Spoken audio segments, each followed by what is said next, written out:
राधे राधे। आज मैं आपको उत्पन्ना एकादशी महात्म का वर्णन करूंगी। मैं इसमें पूजा विधि और एकादशी करने से क्या फल मिलता है यह सब बताऊंगी। भगवान श्री कृष्ण कहते हैं कि पाप से बचने के लिए हमेशा अष्टम महामंत्र का जाप करते रहना चाहिए। हरे कृष्ण कृष्ण कृष्ण हरे हरे, हरे राम राम राम हरे हरे बोल के कृष्ण भगवान की जय। आइए पहले सुनते हैं महात्म। और यदि आपने मेरे चैनल को अभी तक सब्सक्राइब नहीं किया है तो कृपया करके मेरो बरसानो चैनल को सब्सक्राइब करें और बेल आइकन को दबाएं और कमेंट बॉक्स में राधे राधे या जय श्री कृष्णा अवश्य लिखें। धन्यवाद। जो पुण्य चंद्र या सूर्य ग्रहण में स्नान या दान से होता है तथा जो पुण्य अन्नदान, जलदान, स्वर्णदान, भूमिदान, गौदान, कन्यादान तथा अश्वमेध आदि यज्ञ करने से होता है, जो पुण्य तीर्थ यात्रा तथा कठिन तपस्या करने से होता है, उससे अधिक पुण्य एकादशी व्रत करने से होता है। एकादशी व्रत रखने से शरीर स्वस्थ रहता है, अंतड़ियों की मैल दूर हो जाती है, हृदय शुद्ध हो जाता है और श्रद्धा भक्ति उत्पन्न हो जाती है। प्रभु को प्रसन्न करने का मुख्य साधन एकादशी का व्रत है। एकादशी व्रत करने वाले के पितृ कुयोनि को त्याग कर स्वर्ग में चले जाते हैं। एकादशी व्रत करने वाले के 10 पुरखे पितृपक्ष के और 10 पुरखे मातृपक्ष के और 10 पुरखा पत्नी पक्ष के बैकुंठ धाम को जाते हैं। दूध, पुत्र, धन और कीर्ति को बढ़ाने वाला एकादशी का व्रत है।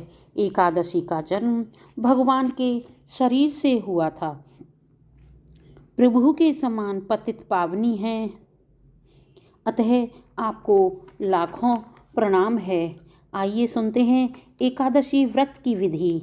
व्रतधारी को दशमी के दिन मांस और प्याज तथा मसूर की दाल त्याग दी निषेध वस्तुओं का त्याग करना चाहिए। रात्रि को ब्रह्मचार्य रखें, स्त्री से रमण नहीं करना चाहिए। प्रातः एकादशी को लकड़ी का दातुन ना करें। नींबू, जामुन या आम के पत्ते लेकर चबा लें और उंगली से कंठ शुद्ध करके वृक्ष से पत्ता तोड़ना भी वर्जित है, अतः स्वयं गिरा हुआ पत्ता लेकर सेवन करें। फिर स्नान कर मंदिर में जाना चाहिए। गीता पाठ करना या सुनना चाहिए। प्रभु के सामने यह प्रण करना चाहिए कि आज मैं चोर, पाखंडी और दुराचारी मनुष्य से बात नहीं करूँगा और ना किसी के दिल को दुखाऊंगा। गौ ब्राह्मण को फलाहार देकर प्रसन्न करूँगा। रात्रि को जागरण कर कीर्तन करूँगा। ओम नमो भगवते वासुदेवाय इस 12 अक्षर के मंत्र का जाप करूँगा। राम, कृष्ण, नारायण इत्यादि विष्णु सहस्त्र नाम को कंठ का भूषण बनाऊँगा। ऐसी प्रतिज्ञा करके मंदिर में प्रार्थना करें कि मेरी लाज आपके हाथ है, अतः मेरे प्रण को पूरा करना। यदि अचानक भूल कर किसी निंदक से बात कर बैठे तो उसका पाप दूर करने को सूर्य नारायण के दर्शन तथा धूप दीप से भगवान की पूजा कर क्षमा मांग लेनी चाहिए। एकादशी के दिन झाड़ू नहीं देनी चाहिए। चींटी आदि जीव मर जाते हैं तथा बाल नहीं काटने चाहिए। अधिक न बोलना चाहिए। अन्न का दान देना चाहिए। अन्न दान लेना भी वर्जित है। झूठ, कपट आदि कुकर्म ना करना चाहिए। और दशमी के साथ मिली हुई एकादशी वृद्ध मानी जाती है। शिव उपासक तो इसको मान लेते हैं। वैष्णवों को योग्य द्वादशी से मिली हुई एकादशी का व्रत करना चाहिए और त्रयोदशी आने से पूर्व व्रत पूर्ण कर लेना चाहिए। फलाहारी को गोभी, गाजर, शलजम, पालक, कुल्फा का साग इत्यादि ना खाना चाहिए और मूली, आम, अंगूर, केला, बादाम, पिस्ता इत्यादि अमृत फलों का सेवन करना चाहिए। प्रत्येक वस्तु प्रभु को भोग लगाकर तथा तुलसी दल छोड़कर खानी चाहिए। द्वादशी के दिन ब्राह्मणों को मिष्टान दक्षिणा से प्रसन्न कर परिक्रमा ले लेनी चाहिए। किसी संबंधी की मृत्यु हो जाए तो उस दिन एकादशी व्रत रखकर उसका फल उसे संकल्प कर देना चाहिए और गंगा जी में पुष्प अस्थि प्रहार करने पर भी एकादशी व्रत रखकर फल प्राणी के निमित्त दे देना चाहिए। प्राणी मात्र को अंतर्यामी का अवतार समझकर किसी से छल कपट न करना, मधुर भाषण करना, कोई अपमान करे तो उसे आशीर्वाद देना, क्रोध मत करना। क्रोध चांडाल का अवतार है। आप देवता रूप को संतोष कर लेना। संतोष का फल सर्वदा मधुर होता है। सत्य भाषण करना, मन में दया रखना, इस विधि से व्रत करने वाला दिव्य फल को प्राप्त करता है। आइए सुनते हैं उत्पन्ना एकादशी महात्म। मार्गशीर्ष मास की कृष्ण पक्ष की उत्पन्ना एकादशी व्रत महात्म। श्री सूत जी बोले, हे मुनियों, विधि सहित इस एकादशी महात्म को भगवान श्री कृष्ण ने कहा था। भक्तजन ही इस व्रत को प्रेम पूर्वक सुनते हैं और इस लोक में अनेकों सुखों को भोग कर अंत में विष्णु पद को प्राप्त करते हैं। श्री सूत जी ने कहा, हे प्रभु, इस एकादशी व्रत का महात्म क्या है? इस व्रत को करने से क्या पुण्य मिलता है और उसकी विधि क्या है, सो आप मुझसे कहिए। ऐसा सुनकर श्री भगवान ने कहा, हे अर्जुन, सबसे पहले हेमंत ऋतु के मार्गशीर्ष महीने में कृष्ण पक्ष की एकादशी का व्रत करना चाहिए। दशमी की शाम को दातुन करनी चाहिए और रात को भोजन नहीं करना चाहिए। एकादशी को सुबह संकल्प नियम के अनुसार कार्य करना चाहिए। दोपहर को संकल्प पूर्वक स्नान करना चाहिए। स्नान करने से पहले शरीर पर मिट्टी का लेपन लगाना चाहिए। चंदन लगाने का मंत्र इस प्रकार है, अश्वक्रांते रथक्रांते विष्णुकांते वसुंधरे उर्वतापी वराहिणी कृष्णेन सताबाहुना मृत्तिके हर में पाप यन्मया पूर्वक संचितम तव्याहतेन पापेन गच्छामि परमागतिम। स्नान के बाद धूप दीप नैवेद्य से भगवान का पूजन करना चाहिए। रात को दीपदान करना चाहिए। ये सत्कर्म भक्ति पूर्वक करने चाहिए। उस रात को नींद और स्त्री प्रसंग को त्याग देना चाहिए। एकादशी को दिन तथा रात्रि में भजन सत्संग आदि शुभ कर्म करने चाहिए। उस दिन श्रद्धापूर्वक ब्राह्मणों को दक्षिणा देनी चाहिए और उनसे अपनी गलतियों की क्षमा मांगनी चाहिए। धार्मिक जनों को शुक्ल और कृष्ण पक्ष की दोनों एकादशियों को एक सा समझना चाहिए। उनमें भेद मानना उचित नहीं है। ऊपर लिखी विधि के अनुसार जो मनुष्य एकादशी का व्रत करते हैं उनको शंखों उद्धार तीर्थ एवं दर्शन करने से जो पुण्य मिलता है वह एकादशी व्रत के पुण्य के 16वें भाग के बराबर भी नहीं है। व्यतिपात योग में, संक्रांति में तथा चंद्र सूर्य ग्रहण में दान देने से और कुरुक्षेत्र में स्नान करने से जो पुण्य प्राप्त होता है वही पुण्य मनुष्य को एकादशी का व्रत करने से प्राप्त होता है। जो फल देव पाठी ब्राह्मणों को 1000 गो दान करने से मिलता है उससे 10 गुना अधिक पुण्य एकादशी व्रत का करने से मिलता है। 10 श्रेष्ठ ब्राह्मणों को भोजन कराने से जो पुण्य मिलता है वह एकादशी के पुण्य के 10वें भाग के बराबर होता है। निर्जल व्रत करने का आधा फल एक बार भोजन करने के बराबर होता है। उपरोक्त कोई सा एक व्रत जरूर करना चाहिए।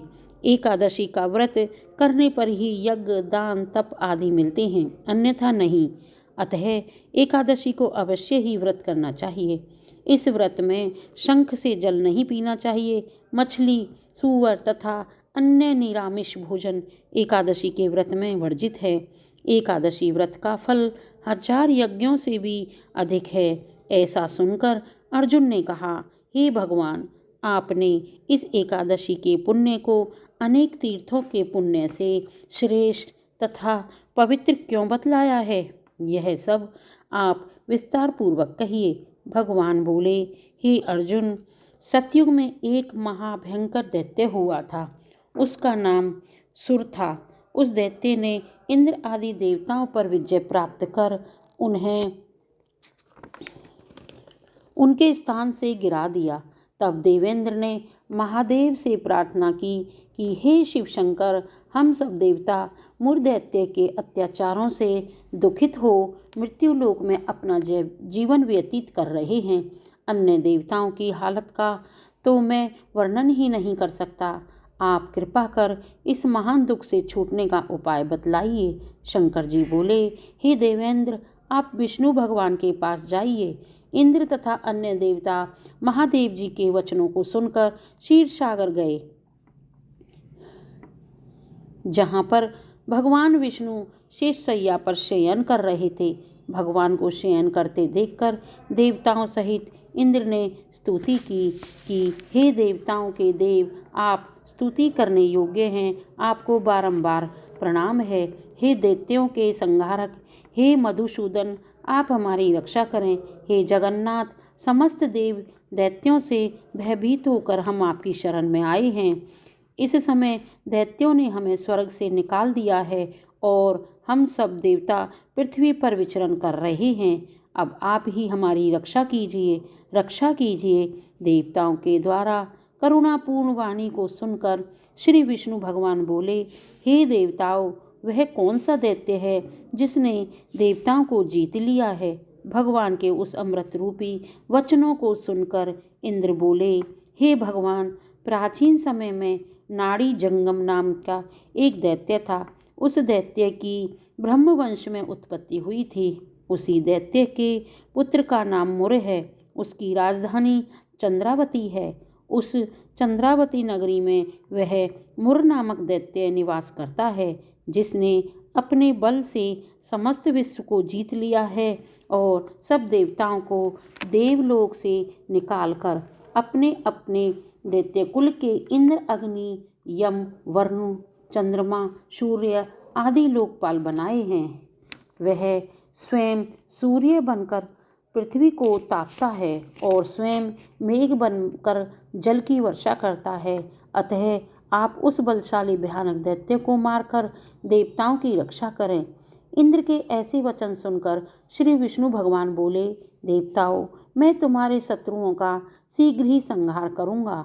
अब आप उस चंद्रावती नगरी को चलिए। इस प्रकार भगवान विष्णु देवताओं के साथ चल दिए। उस समय दैत्यपति मुर अनेकों दैत्यों के साथ युद्ध भूमि में गरज रहा था। युद्ध प्रारंभ होने पर असंख्य दानव अनेकों अस्त्रों शस्त्रों को धारण कर देवताओं से युद्ध करने लगे, परंतु देवता दैत्यों के आगे एक क्षण भी ना ठहर सके। तब भगवान विष्णु भी युद्ध भूमि में आ गए।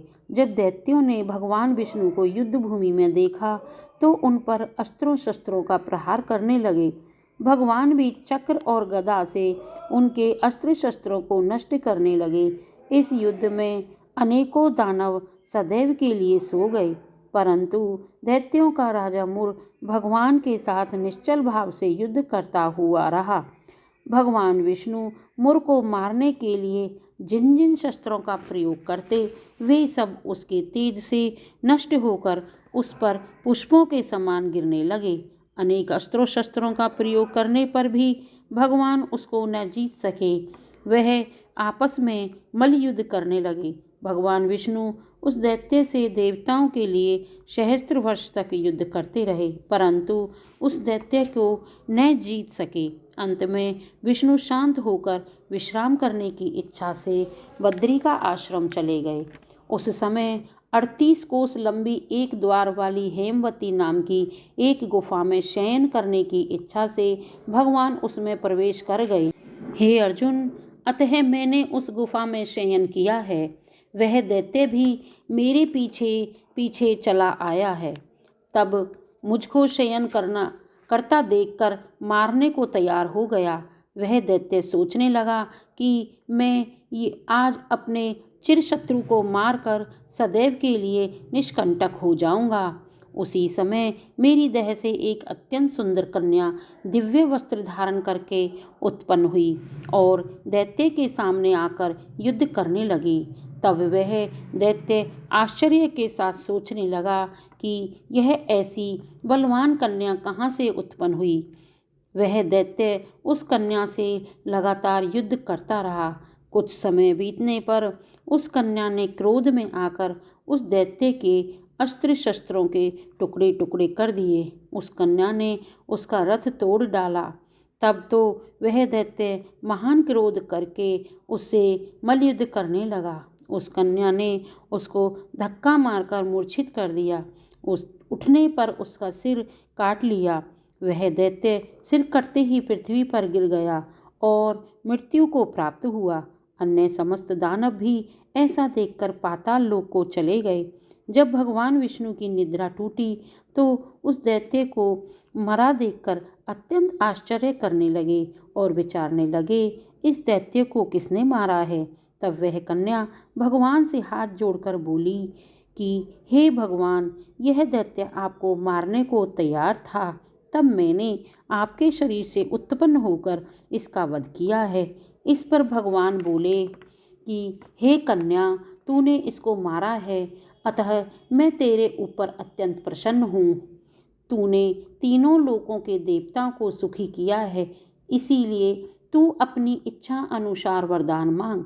कन्या बोली, हे भगवान, मुझे यह वरदान दीजिए कि जो मेरा व्रत करे उसके समस्त पाप नष्ट हो जाएं और अंत में स्वर्ग लोक को जाएं और मेरे व्रत का आधा फल रात्रि को मिले और उसका आधा फल एक समय भोजन करने वाले को मिले। जो मनुष्य भक्तिपूर्वक मेरे व्रत को करें वे निश्चय ही विष्णु लोक को प्राप्त करें। कृपा करके मुझे ऐसा ही वरदान दीजिए। जो मनुष्य मेरे दिन तथा रात्रि को एक बार भोजन करे वे धन्य धान्य से भरपूर रहे। इस पर भगवान विष्णु उस कन्या से बोले, हे कल्याणी, ऐसा ही होगा। मेरे और तेरे भक्त एक ही होंगे और अंत में संसार में प्रसिद्धि को प्राप्त होकर मेरे लोक को प्राप्त करेंगे। हे कन्या, तू एकादशी को पैदा हुई है, इसीलिए तेरा नाम भी एकादशी हुआ। जो मनुष्य इस दिन व्रत करेंगे उनके समस्त पाप जड़ से नष्ट हो जाएंगे और अंत में मुक्ति को प्राप्त करेंगे। तू मेरे लिए अब तीज, आठें, नौमी और चौदस से भी अधिक प्रिय है। तेरे व्रत का फल सब तीर्थों के फल से भी महान होगा, यह मेरा कथन सत्य है। ऐसा कहकर भगवान उसी स्थान पर अंतर्ध्यान हो गए। एकादशी भी भगवान के उत्तम वचनों को सुनकर प्रसन्न हुई।